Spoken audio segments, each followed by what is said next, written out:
자신보다 나은 사람을 친구로 두지 않는 감정 뱀파이어, 자연스럽게 손절하는 방법. 뱀파이어처럼 내 에너지를 쪽쪽 빨아가는 유형을 알아보는 방법과 그 거머리 같은 사람을 떼어내는 방법을 알려드리도록 하겠습니다. 자화자찬을 많이 하시는 분들이 왜 인기가 없는지 많이들 알고 계실 텐데요. 나 만나는 사람마다 다 내가 너무 똑똑하대.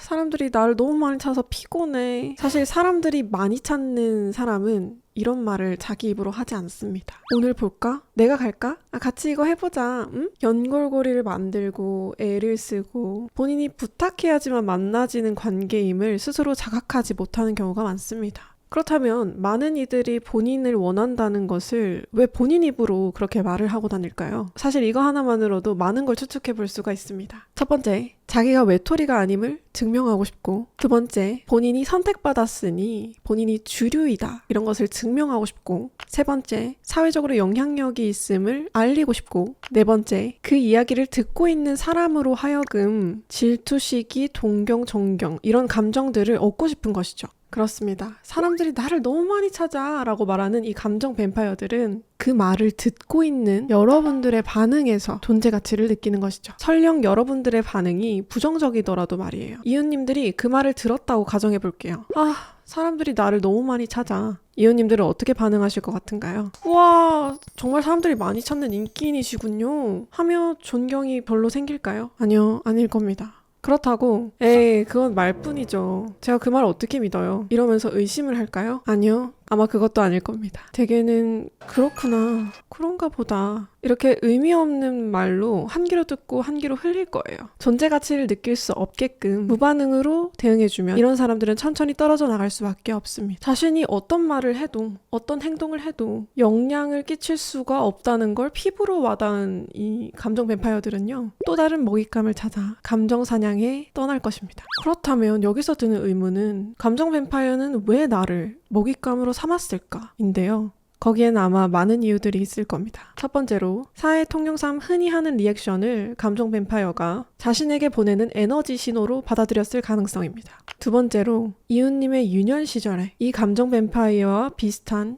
부모, 가족에게 본인도 모르는 새에 트레이닝이 되었을 수 있습니다. 이 말이 무엇이냐 하면 자동 반사적으로 반응이 나갈 수밖에 없게 어렸을 때부터 설계가 되었다는 얘기입니다. 누가 의도적으로 그렇게 가르친 건 아니지만 어렸을 때 그 생존 본능, 본인 깊숙이 내재되어 있는 것이죠. 버튼을 누르면 자동으로 반응이 나가는 것처럼 감정 뱀파이어가 어떤 말을 하면 내가 부정적이든 긍정적이든 반응을 하게끔 내 안에 설계가 되어 있다는 얘기입니다. 정말 슬프게도 그것이 유력한 후보일 수 있고요. 세 번째로는 때때로 이웃님이 정서적으로 힘들 때가 있을 겁니다. 경계 설정이 흐려졌을 때 혹은 불안정한 마음을 가지고 있을 때 감정 뱀파이어가 그 속을 비집고 들어왔을 가능성이 있는 것이죠. 과연 이 감정 뱀파이어와 간격을 잘 유지하면 좋은 친구가 될 수 있을까요? 아마 저의 대답은 아니요일 것 같습니다. 왜냐하면 그들은 이웃 여러분들의 행복함, 사랑, 편안함을 원하지 않기 때문입니다. 원하지 않는다라기보다는 진심으로 바라지 않는다가 맞겠네요.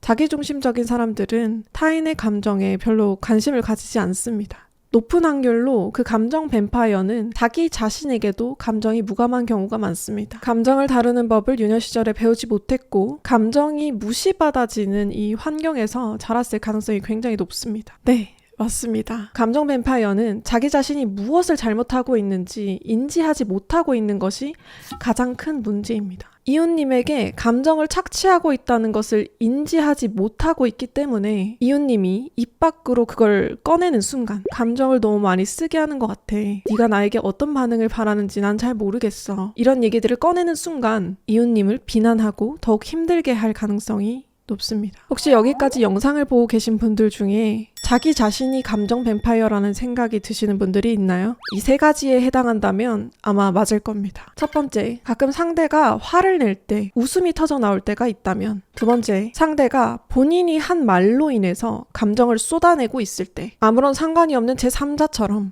방관자처럼 행동할 때가 있다면, 세 번째, 도무지 무슨 생각을 하는지 알 수 없는 사람, 내가 읽을 수 없는 사람, 그런 사람 앞에서 위축되고 피하고 싶어진다면, 만약 이 3가지에 부합한다면 당신은 감정 뱀파이어일 수 있습니다. 그렇다면 더 이상 감정 뱀파이어로 살고 싶지 않다면, 삶에서 변화를 도모하고 싶다면 어떻게 해야 될까요? 현재 당신의 에너지는 이 에너지에 화살표가 있다고 생각하면 그 화살표 꼭지점이 바깥을 향하고 있는 겁니다. 네, 힘들더라도 이 에너지의 화살표를 자기 자신에게로 돌려야 합니다. 첫 번째로 인정을 받으려고 하는 자기 자신의 모습을 인지하세요. 내 노력을 인정해주지 않잖아 너는. 이 화살표의 방향을 나에게로 돌려보는 겁니다. 나의 가치는 타인의 평가에서 정해지는 것이 아닙니다. 내가 정한 기준에서 나오는 것이죠. 내 노력을 인정해주지 않잖아 너는. 이걸 화살표를 나에게 돌리면 나는 조금 인정받고 싶은 마음이 있었나 봐. 그래서 조금 속상했나 봐. 지금 마음을 조금 추스리고 싶어. 이렇게 화살표를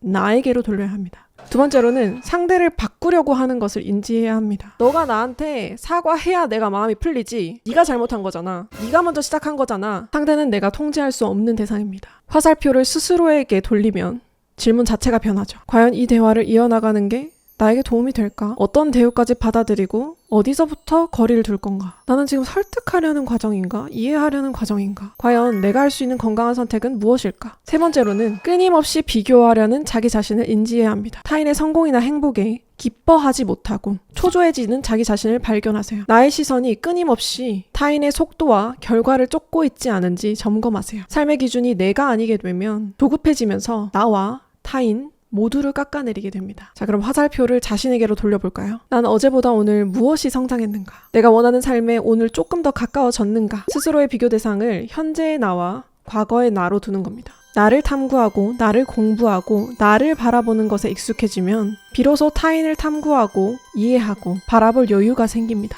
남의 감정으로부터 자유로워지고 나의 감정으로부터 영감을 받는 삶이 시작됩니다. 그런 삶이 이어지면 너를 만나면 참 편하네. 너로 인해 치유가 되는 것 같아. 나와 함께 시간을 보내줘서 너무 고마워. 이렇게 절로 타인이 나를 찾아오는 매력적인 내면을 가진 사람으로 변모하게 됩니다. 오늘은 감정 뱀파이어에 대해서 알아봤는데요. 감정 뱀파이어라는 단어는 심리학의 공식 진단명이나 학술적인 용어가 아닙니다. 그리고 정신질환도 아니죠. 반복적으로 타인의 정서적 에너지를 소모시키는 대인관계 유형을 설명하기 위해서 비유적으로 만들어진 대중심리 용어입니다. 미국의 정신과 의사가 2000년에 출간한 감정 뱀파이어라는 책이 대중적으로 유명해지고 확산되면서 많이 알려진 단어입니다. 하지만 오늘 영상에 나온 내용은 제가 책을 읽고 그 내용을 설명한 이야기들은 아니었습니다. 오늘 영상은 오롯이 제 경험과 사유에서 흘러나온 이야기들이고요. 제가 영상에서 너무 완곡하게 표현한 것들이 있었는데 너무 제 시각에서의 그 견해를 맹신하진 않으시길 바랍니다. 그럼 오늘도 편안한 하루 보내시길 바라고요. EQ 감정을 공부하고 싶다면 옆집 패널 채널을 구독하세요.